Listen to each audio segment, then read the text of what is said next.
her gün ümidlerim tükenip bedbəxt olmuşam. Yalvarıram uca Rabbim, alsın beni dergahına. Necə çəkim bu həsrəti, onsuz döyünmür ki ürəyim. Salım qəlbi gəlməz dilə, mən eşqim üçün gəldim bizə. Ölür hər gün ümidlərim tükenip bedbəxt oluram. Yalvarıram uca Rabbim, alsın beni dergahına.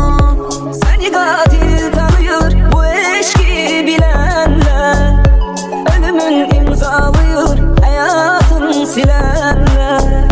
Geriye gözyaşı kaldı çaresizliğden, köşelinden de gelen, gözünden gelenler. Hiç adın bilmediğim dermanlar sağaldı beni.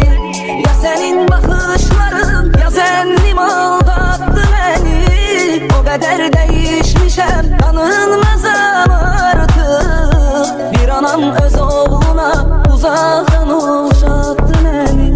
Nefesimi kesir həsrət, görməyəndə qəlbim solur.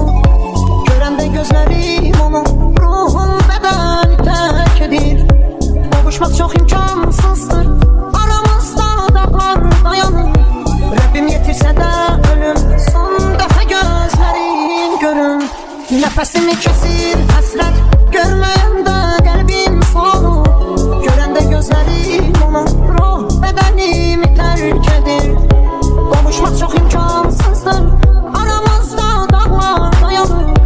Rəbbim yetirsə də ölüm, son dəfə gözlərin görür. Son dəfə gözlərin görür.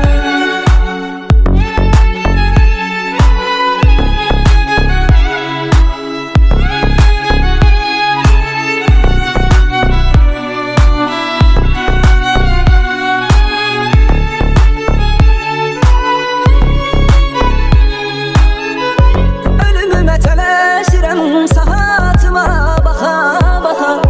Kədərimi böyüdürəm, ürəyimi sıxa sıxa.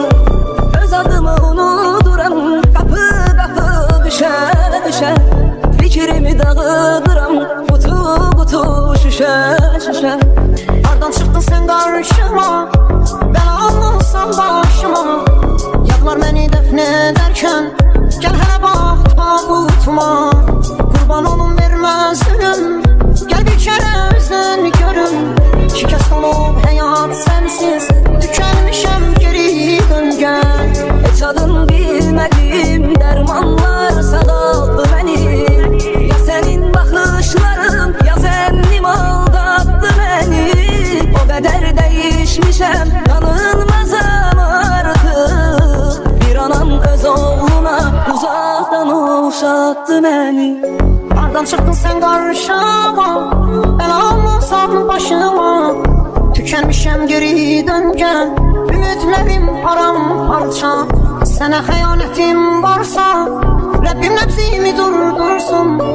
Gəlsin Əzrailim deyin, köçüm bu dünyadan gedim. Hardan çıxdın sən qarşıma, bəla olmusan başıma. Tükənmişəm geri dön gəl, ümidlərim paramparça. Sənə xəyanətim varsa, Rəbbim nəbzimi durdursun. Gəlsin Əzrailim deyin, köçüm gedim bu dünyadan.